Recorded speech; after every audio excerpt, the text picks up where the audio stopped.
በዘመናዊው ዓለም አኗኗሩን በማቅለል የሚያውቁት የብርሃን ባንክ የሞባይል ባንክ አገልግሎት አሁን ደግሞ የበለጠ ዘምኖ ለአጠቃቀም ምቹና ቀላል ሆኖ ለአንድሮይድ ሞባይል ስልክ ተጠቃሚዎች ቀርቧል።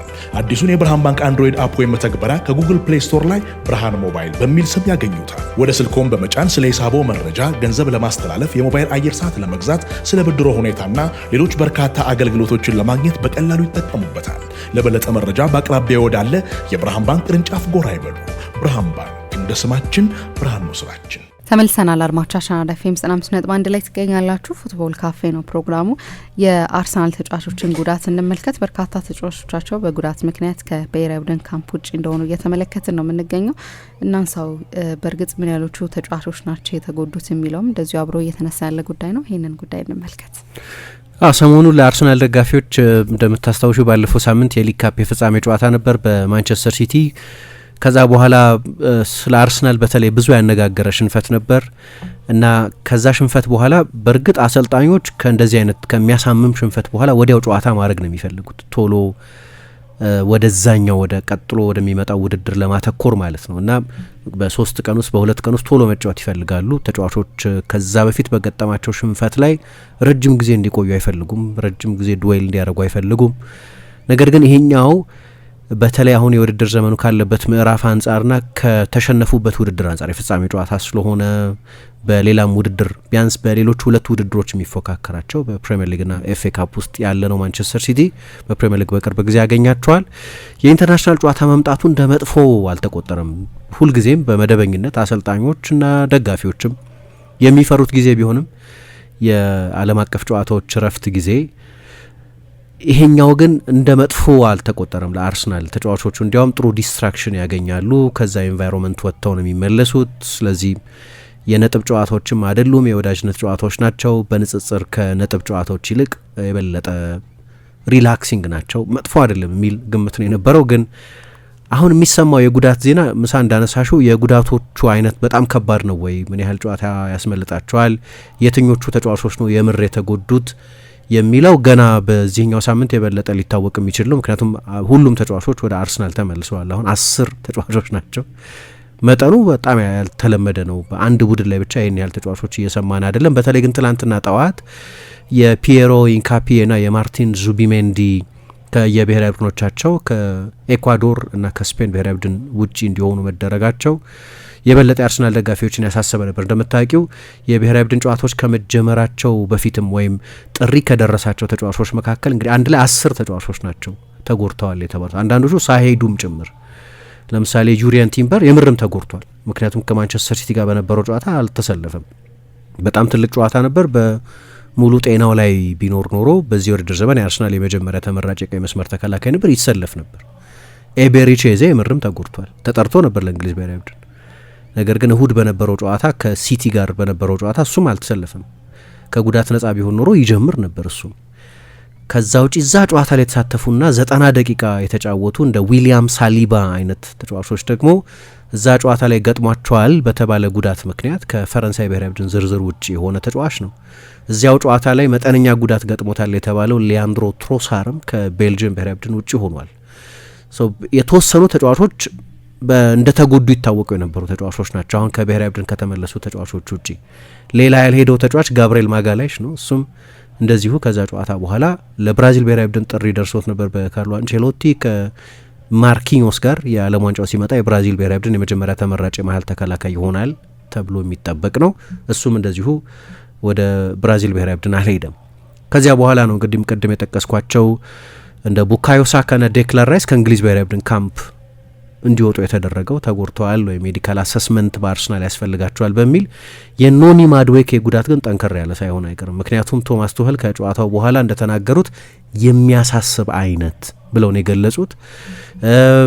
ፒየሮ ኢንካፒዬም ቀይሩኝ ብሎ ጠይቆ ነው እዛ የኮሎምቢያና ጃፓን ሲጫወቱ ቀይሩኝ ብሎ ጠይቆ ነው ተቀይሮ የወጣው። እሱም ጉዳት ይመስላል። ግን የጉዳታቸው መጠን ምን ያህል ነው የሚለው ትክክለኛው የጉዳት መጠን እስካሁን ድረስ ያው በሁሉም አልተገለጸም። ወደ ክለባቸው አብዛኞቹ ወደ አርሰናል የመጡ ተጫዋቾች በተመለከተ ሲነገር አርሰናል በዚህኛው ሳምንት የጉዳታቸውን ሁኔታ አሰስ ያደርገዋል የሚል ነው። ሌላ ማስታወስ የሚገባን ግን የተጎዱ ተጫዋቾች አሉ አሁን እየተጫወቱ ያልሆኑ። ለምሳሌ ሚኬል ሜሪኖ በቀደም በሊግ ካፕ የፍጻሜ ጨዋታ እንዳየነው በክራችና በፕሮቴክቲቭ ቡት በሚባለው ቅርብ ጊዜ ሰርጀሪ ስላደረገ እሱም ቢሆን የሲዝኑ የመጨረሻዎቹ ጨዋታዎች ላይ ይደርስ እንደሆን እንጂ የእሱም ጉዳት በጣም ከባድ ነው። እንግዲህ ለወራት አልተጫወተም። ማርቲን ኦዴጋርድ 121 ቀናትን በዚህኛው የውድድር ዘመን ሜዳ ውስጥ አልነበር። ስለዚህ ሲዝኑን አብዛኛውን ጊዜ በጉዳት ምክንያት ከሜዳ ርቆ የቆየ ተጫዋች ነው እና ስጋት አለ። ምክንያቱም በየቀኑ ነው አዳዲስ የአርሰናል ተጫዋቾች ከብሔራዊ ቡድን በጉዳት ምክንያት ከቡድኑ ከውድድር ውጭ ሆኑ የሚል ዜና እየተሰማ ያለው።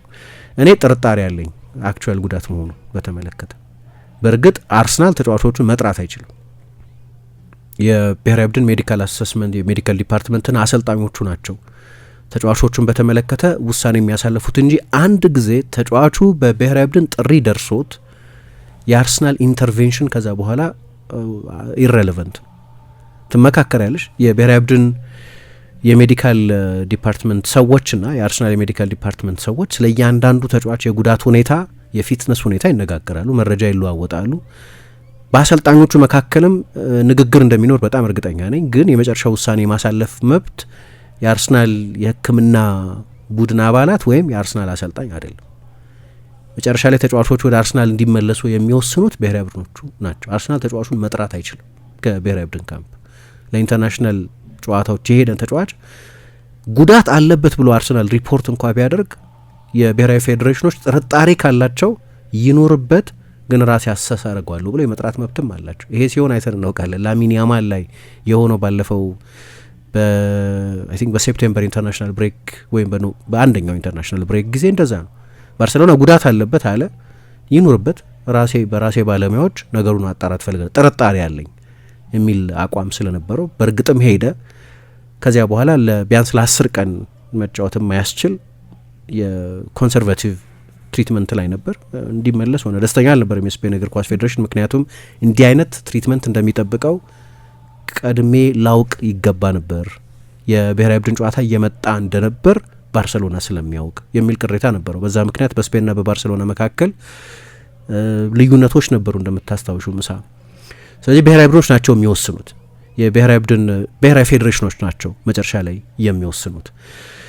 ግን የምጠራጠረው አሁን የመጨረሻዎቹ 2 ወራት ለአርሰናል በ3 የተለያዩ ውድድሮች በሁሉም ውድድሮች ፍጻሜ የሚደርስ ከሆነ በቻምፒየንስ ሊግ ፍጻሜ የሚደርስ ከሆነ እና በኤፍኤ ካፕ ፍጻሜ የሚደርስ ከሆነ ከተቀሩት የፕሪሚየር ሊግ ጨዋታዎች ጋር ተደምሮ 17 ጨዋታዎች ድረስ ያደርጋል። በአውሮፓ ካሉት ቡድኖች መካከል በሁሉም 5ቱም ትልልቅ የአውሮፓ ሊጎች ማለት ነው ኒውካስል ብቻ ነው ከአርሰናል የበለጠ ብዙ ጨዋታ ያደረገው። አንድ ቡድን ሊያደርግ የሚችለውን ማክሲመም የጨዋታ ቁጥር አድርጓል አርሰናል።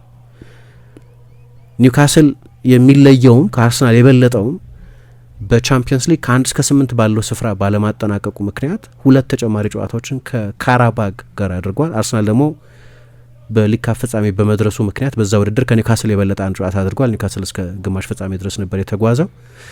ስለዚህ ሁለቱ ቡድኖች ኒውካስል ከአርሰናል በአንድ ጨዋታ ብቻ የበለጠ ነው ያደረገው እና የአርሰናል ተጫዋቾች በጣም ከፍተኛ የጨዋታ ጫና ነበረባቸው እስካሁን ድረስ። በተቀሩት 2 ወራትም በ3 የተለያዩ ውድድሮች ውስጥ ያለ በመሆኑ ምክንያት ብዙ ጨዋታ ሊጠብቃቸው ይችላል።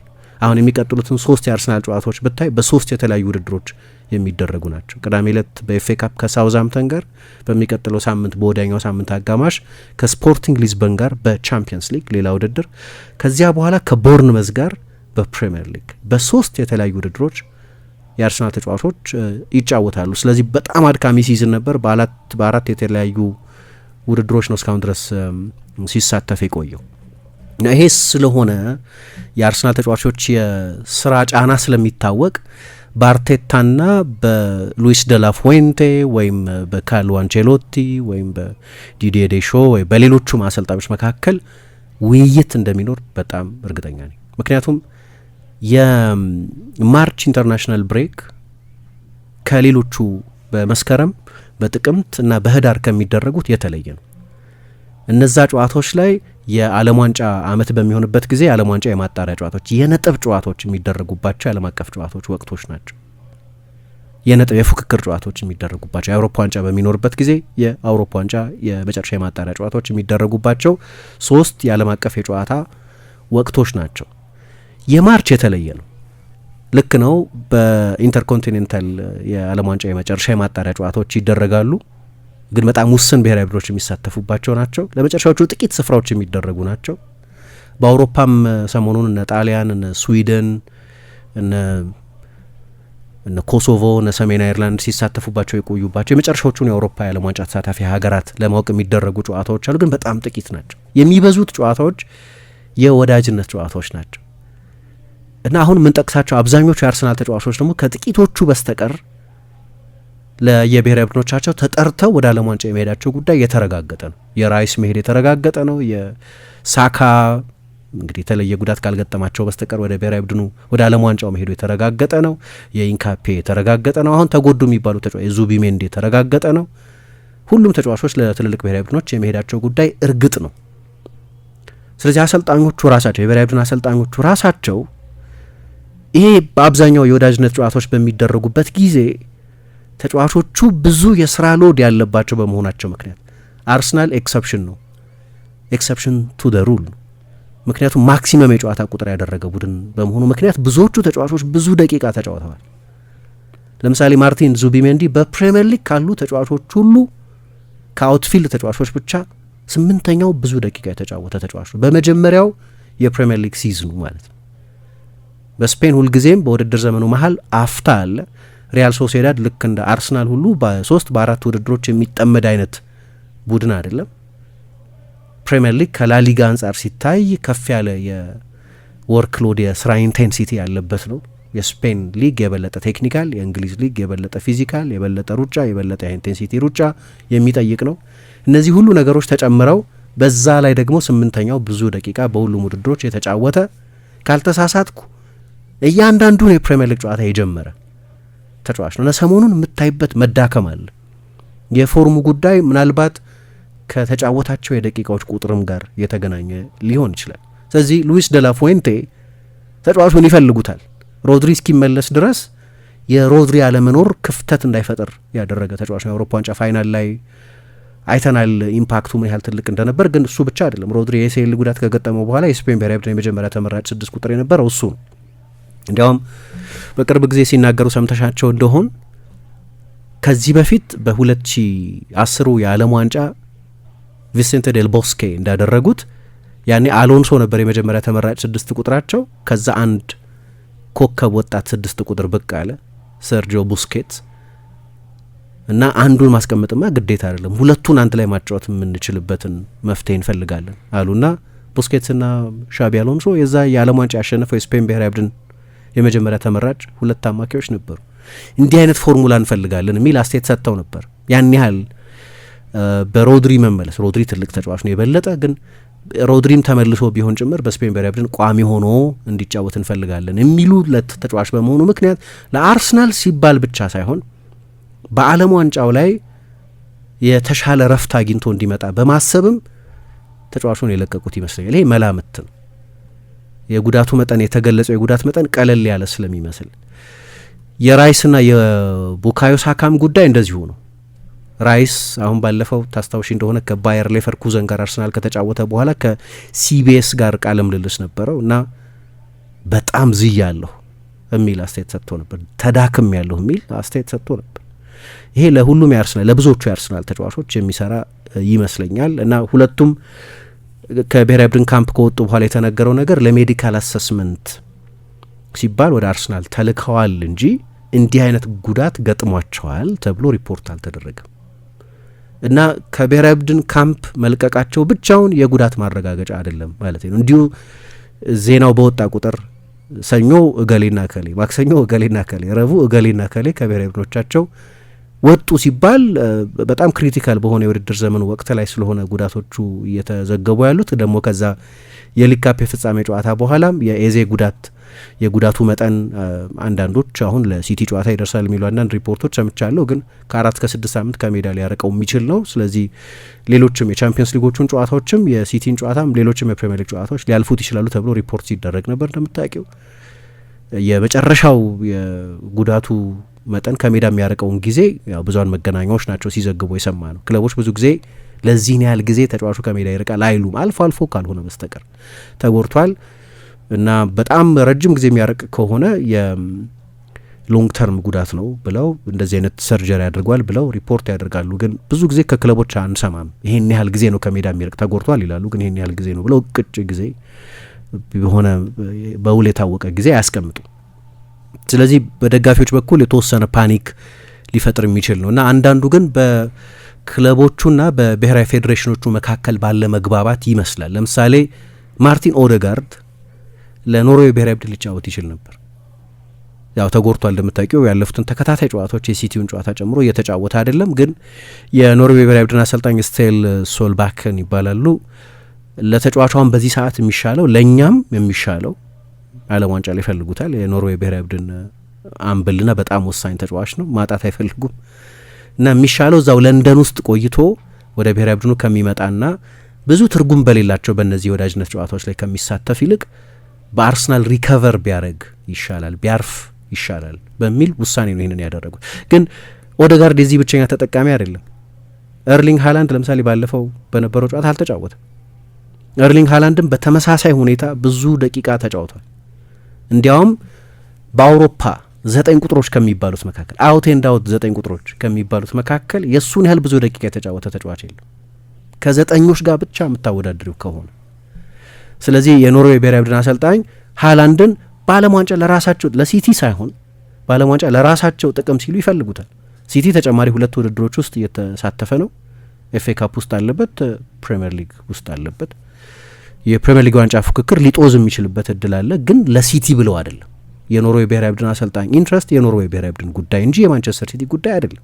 ኦፍኮርስ ለማንቸስተር ሲቲ ጥሩ መጫወቱ ለኖርዌይ ብሔራዊ ቡድን ይጠቅማል። የዓለም ዋንጫውን ከክለቡ ጋር በጥሩ ሲዝን ቢያጠናቅቅ ከጥሩ ሪትም ከጥሩ ሞመንተም ጋር ወደ ዓለም ዋንጫው እንዲመጣ ያስችለዋል። ግን አንዳንዶቹ በእቅድ የተደረጉ የሚመስሉ ናቸው። ተጎድተዋል የተባሉ ተጫዋቾችን ቢሆኑ ሳሊባ፣ ጋብርኤል እና ትሮሳር እነዚህም በዚህ ውድድር ዘመን ለአርሰናል ብዙ ደቂቃ የተጫወቱ ተጫዋቾችን ሊስት ብታይ እንግዲህ አሁን 10-11 ተጫዋቾች ነው በቁጥር እየተጠቀሱ ያሉት። የአርሰናል ደቂቃዎች የተጫዋቾቹ ደቂቃ ሎድ ብታይ ለምሳሌ ከሁሉም በላይ ብዙ ደቂቃ የተጫወተ የአርሰናል ተጫዋች ዙቢሜንዲ ነው። 3575 ደቂቃ ተጫውቷል። ከዛ ራይስ አለ 3462 ደቂቃ፣ ጁሪየን ቲምበር 3309 ደቂቃ። እኔ ደግሞ የቲምበርን ሁልጊዜም ባለፈው አመት ብዙ ስለተጫወተ ከኤሲኤል ጉዳት በኋላ የተጫዋቾችን ደቂቃ መጠንቀቅ ትፈልጊያለሽ በጣም ከባድ ጉዳት በመሆኑ ምክንያት። ግን ዋይትም ከፍተኛ የፊትነስ ችግር ስላለበት ብዙ እንዲጫወት ሆናል በሁለት ሲዝን። ባለፈው አመት ብዙ ተጫውቷል። ባለፈው አመት አርሰናል እንደምታስታውሹ ብዙ ነው የተጫወተው፣ ምክንያቱም ቻምፒየንስ ሊግ ሴሚ ፋይናል ድረስ ሄዷል፣ ሊግ ካፕ ሴሚ ፋይናል ድረስ ሄዷል፣ የፕሪሚየር ሊግ ጨዋታዎችም አሉ። ስለዚህ በሶስት የተለያዩ ውድድሮች ኦልሞስት ማክሲመሙን የጨዋታ ቁጥር ፋይናል ባለመድረሱ ምክንያት ተጨማሪ አንዳንድ ጨዋታዎችን በእነዚህ ውድድሮች ላይ አላደረገም እንጂ ብዙ ተጫውቷል። ለቲምበር ያለፈውም አመት የወርክ ሎድ አለበት። ሳሊባ 3216 ደቂቃ፣ ጋብርኤል 3000 ደቂቃ። እነዚህ ሁሉ በትንሹ 3000 ደቂቃ የተጫወቱ ናቸው። 3000 ደቂቃ በጣም ብዙ ነው። ከዛ ከተጎድተዋል ከተባሉት ተጫዋቾች መካከል አንዳንዶቹ ለብሔራዊ ቡድን ጥሪ ደርሷቸው ያልሄዱት፣ አንዳንዶቹ ከሄዱም በኋላ የተመለሱት ተጫዋቾችንም ብታይ ብዙዎቹ ከኖኒ ማድዌኬ በስተቀር በትንሹ 2000 ደቂቃ ተጫውተዋል። ይህንን አርሰናልም ያውቃል፣ ክለቦቹም ፌዴሬሽኖቹም ያውቃሉ።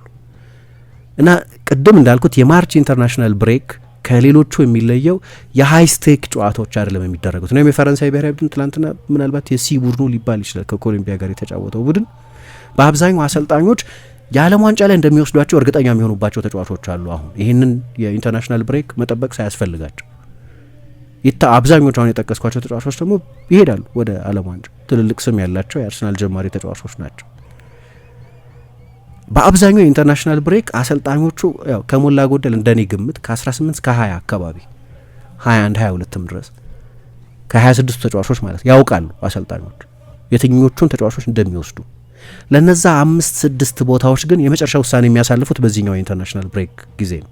ስለዚህ በአብዛኛው ወደ ዓለም ዋንጫው እንደሚሄዱ እርግጠኛ ያልሆኑባቸውን ተጫዋቾች ነው የበለጠ የሚፈትኑት። የመጨረሻ የፕሬፓሬሽን ጨዋታዎች እንደሆኑ ማቃለው።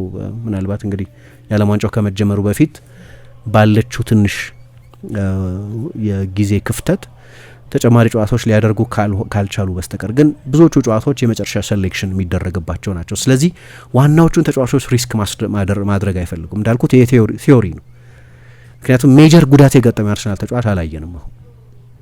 አሁን ተመለሱ ማለት በአብዛኛው በዚህ መግባባት አሁን በጠቀስኳቸው ፕሬሚስስ ላይ የተመሰረተ ይመስለኛል ተጫዋቾቹን ውድድር ውጭ እያደረጓቸው ያሉ። ስለዚህ አሰልጣኞች የብሔራዊ ቡድን አሰልጣኞችም ጭምር ስለ አርሰናል ጥቅም ብለው ሳይሆን በ70 ቀን ውስጥ መሰለኝ ቢበዛ የዓለም ዋንጫ ይጀምራል እና ተጫዋቾቹ ትንሽ ትንፋሽ መሰብሰብ የሚችሉበት የመጨረሻው እድል ይሄኛው።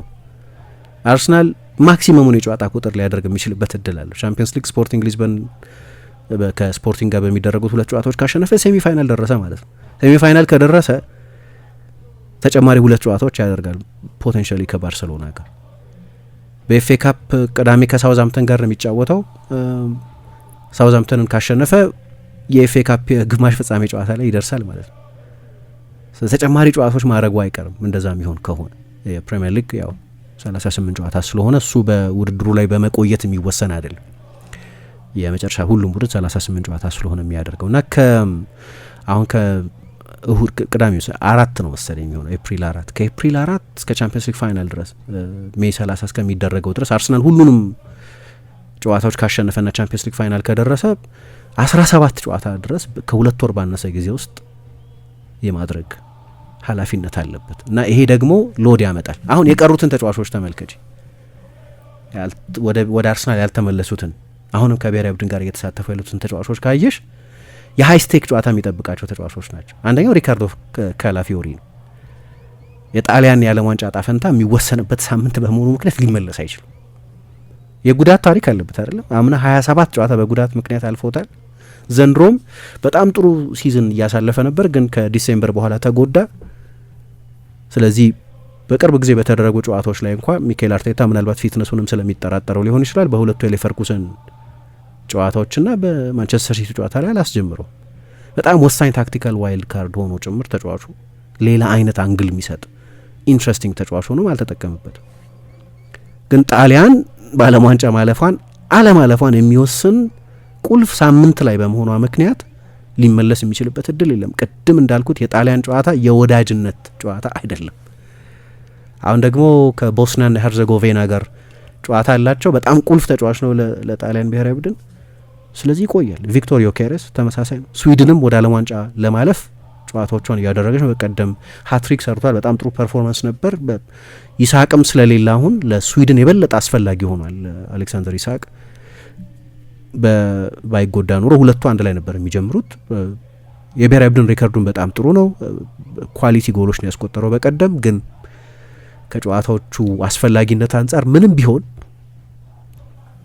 አርቴታ እሱም ቢመለስለት ባይጠላም ግን ስዊድን ልትለቀው አትችልም። የዓለም ዋንጫ አለማለፍ ጉዳይ ነው ያለው። የአርሰናል ደቂቃ ጫና የለበትም። ግን ዴንማርክም ወደ ዓለም ዋንጫ ለማለፍ በሚደረግ ማጣሪያ ውስጥ ነው ያለችው። ስለዚህ ክርስቲያን ኖርጋርድ እዛ አለ። እነዚህ ሶስቱ በኮንስኮንሻል ጨዋታዎች ምክንያት የተጠመዱ ብሔራዊ ቡድኖች ውስጥ ያሉ ተጫዋቾች ናቸው። እነሱ ሊመለሱ አይችሉም። ለምሳሌ ለዛ ነው ያንን ቲዮሪ የበለጠ የምቀበለው። ጨዋታዎቹ ለትልልቆቹ ብሔራዊ ቡድኖች የወዳጅነት ጨዋታዎች ናቸው። ስለዚህ ዴሾ ብዙ ኤክስፐሪመንት ሲያደርግ ታየዋለሽ። ቱኸል ስንት ተጫዋች ነው የጠሩት? ባለፈው 36 ተጫዋች ነው የጠሩት። ኖርማል አይደለም፣ 36 የተለመደ አይደለም። ስለዚህ በተቻለ መጠን የምርጫ ፑላቸውን አስፍተው በእነዚህ 2 ጨዋታዎች እርግጠኛ ያልሆኑባቸውን ተጫዋቾች የሚለዩበት ይሄ የመጨረሻው እድላቸው ነው። አሰልጣኞች ተጫዋቾችን በአካል ማየት የሚችሉበት የመጨረሻ እድል። ከዛ በኋላ ለክለቦቻቸው ሲጫወቱ ነው የሚያዩዋቸው እንጂ በሴንት ጆርጅ ካምፕ ለምሳሌ ተጫዋቾችን ከዚህ በኋላ ቱኸል ማየት አይችሉም። የመጨረሻ ውሳኔ የሚያሳልፉበት ጊዜ ስለሆነ በተቻለ መጠን በጣም የተለጠጠ ስብስብ ነው። ለዚህ ነው እኮ እንዲያውም 36 ተጫዋች መርጠው እንዴት ትሬንት አልተካተተም? አለመመረጡ ሳይሆን እንደዚህ በጣም የተለጠጠ ስኳድ ይዘው ነው ያልተመረጠው። የአሰልጣኞቹ ኢንቴንሽን ምን እንደሆነ ታያለች።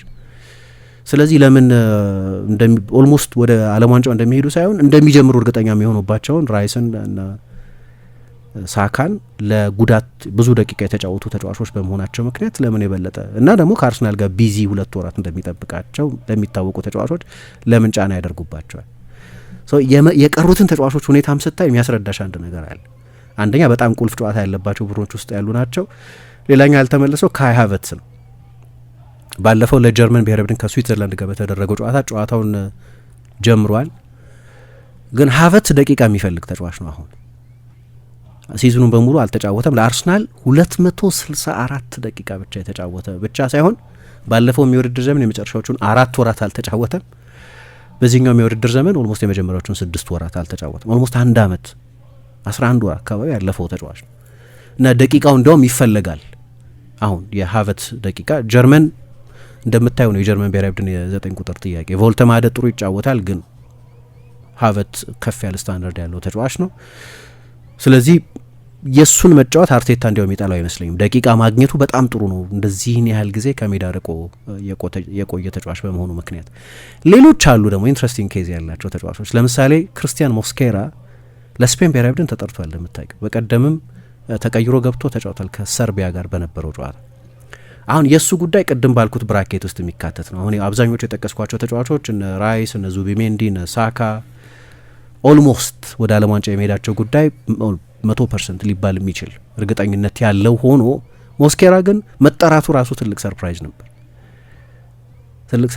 ስለዚህ ይሄኛው ደላፎይንቴ ይህንን ተጫዋች በተመለከተ የመጨረሻ ውሳኔ የሚያሳልፉበት እድል ነው። ስለዚህ የአርሰናልም ጀማሪ ተጫዋች አይደለም። ቅድም እንደጠቀስኳቸው ተጫዋቾች ከፍተኛ የደቂቃ ሎድ የለበትም። ባለፈውም ጭምር 13 ደቂቃ ነው ለስፔን ብሔራዊ ቡድን ተቀይሮ ገብቶ የተጫወተው።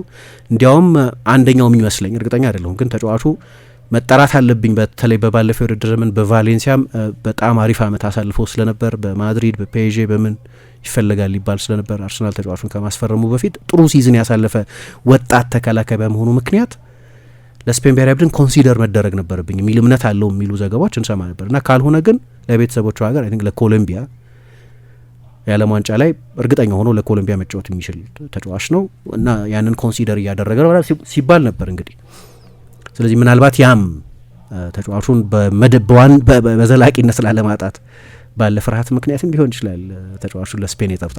ሌላ ስፖርታዊ ምክንያትም ይኖራቸው ጥሩ ተከላካይ ነው ኦፍኮርስ። ግን ይሄኛው ተጫዋች ግን የዓለም ዋንጫ የመሄዱ ጉዳይ እርግጠኛ የሚኮንበት ተጫዋች አይደለም።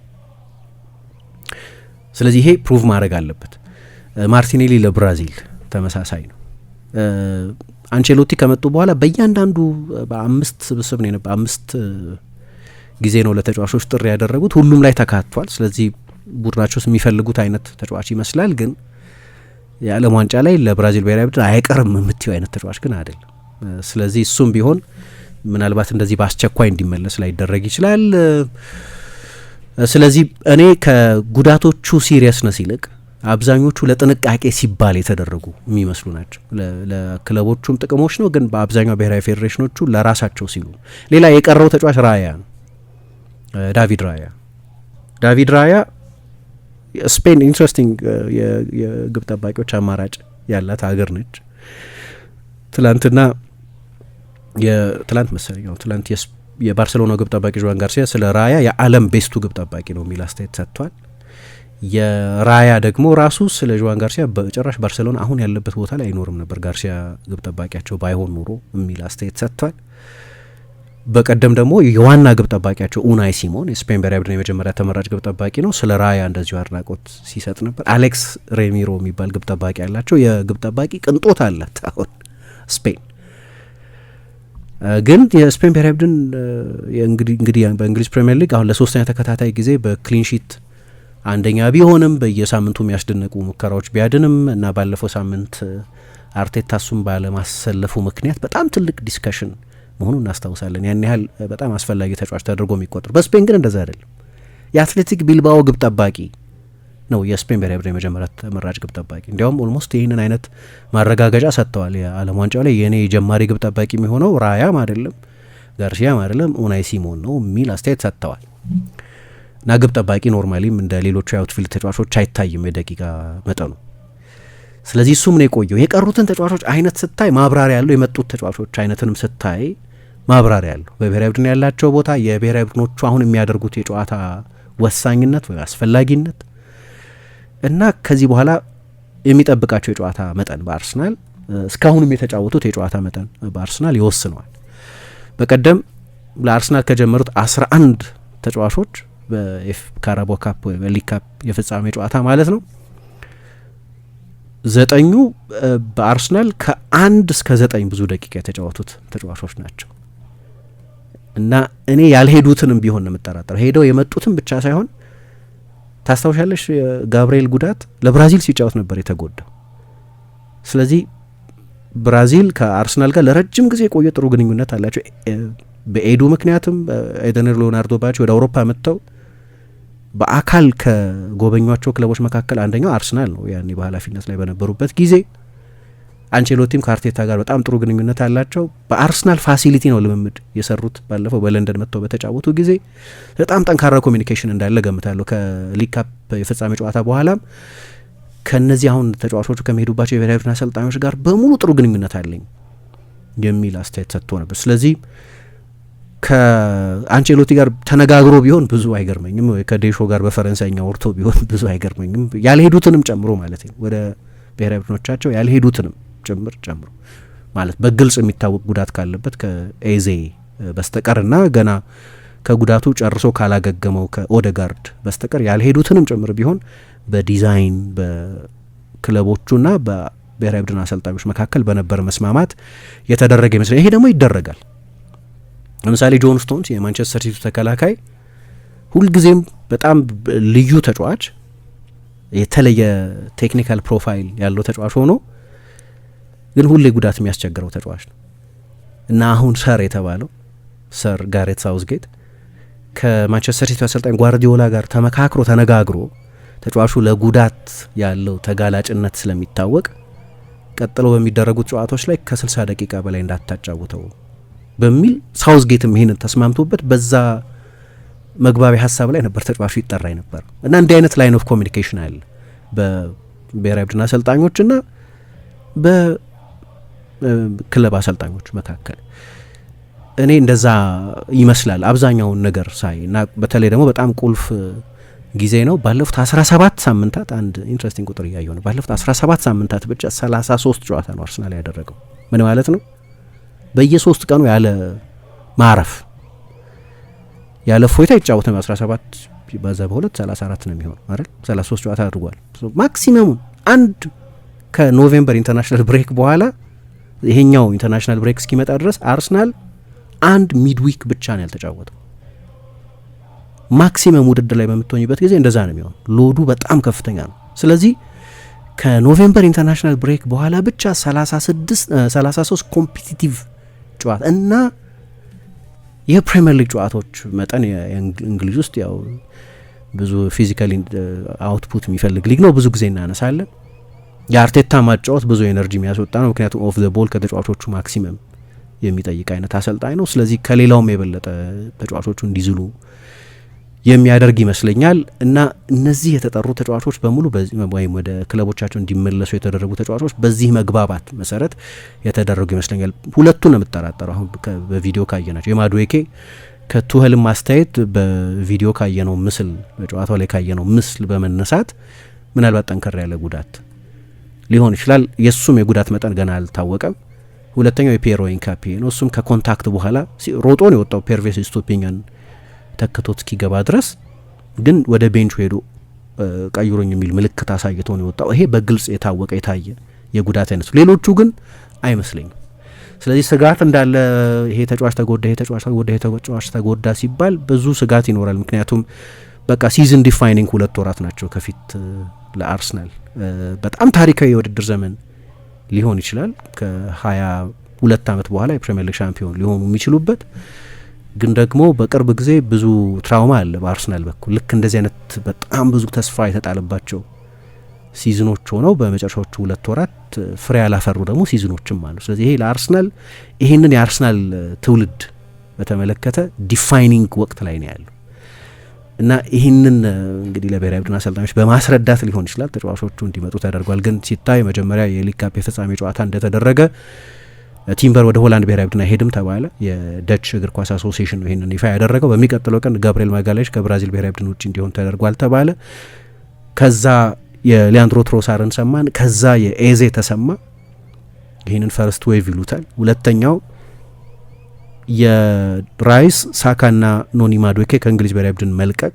ሁለተኛው እንግዲህ ትላንትና ደግሞ የፒየሮ ኢንካፒና የዙቢሜንዲ መውጣት ተሰማ እና መጀመሪያ ከቀሩት አሁን ደግሞ ከተመለሱት ጋር ተደምሮ 10 ተጫዋቾች ናቸው የተጎዱት።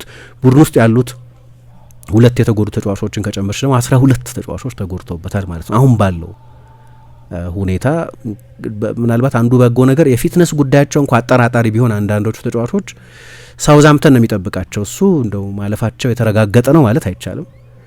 ኖክአውት ነው፣ ጥሎ ማለፍ ነው።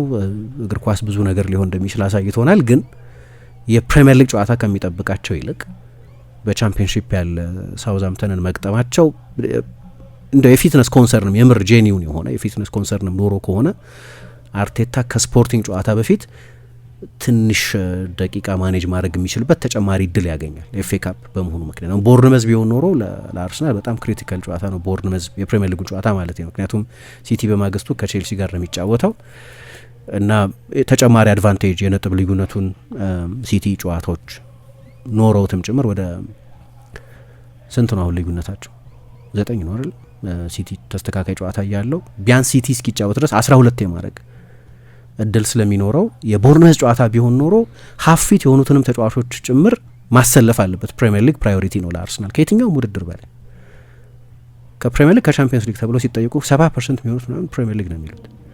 ቻምፒየንስ ሊግ አሸንፎ አያውቅም። ግን ለፕሪሚየር ሊግ ተመልካቾች እዛው እንግሊዝ ላሉት ሰዎች ከቻምፒየንስ ሊግ ይልቅ ፕሪሚየር ሊግ ብዙ ጊዜ ፕራዮሪቲ የሚሰጠው ውድድር ነው እና ኤፍኤ ካፕ በመሆኑ ምክንያት ሪላክስድ መሆን የሚችል ይመስለኛል እና ደግሞ ኮምፒቲቲቭ 11 መምረጥ ይችላል። ሳውዛምፕተንን ለማሸነፍ የሚችል 11 መምረጥ የሚችልበት እድል ያለው ይመስለኛል እና ብዙ ሲያነጋገር እንደቆየ አውቃለሁ። ግን እንዲሁ ጉዳቶቹ ያን ያህል ሲሪየስ አይመስሉም እንደሚባለው እና አንዱም ተጫዋች ይሄ ነው የተጎዳው አልተባለም ከኖኒ ማድዌኬ በስተቀር። በዘመናዊው ዓለም አኗኗሩን በማቅለል የሚያውቁት የብርሃን ባንክ የሞባይል ባንክ አገልግሎት አሁን ደግሞ የበለጠ ዘምኖ ለአጠቃቀም ምቹና ቀላል ሆኖ ለአንድሮይድ ሞባይል ስልክ ተጠቃሚዎች ቀርበዋል።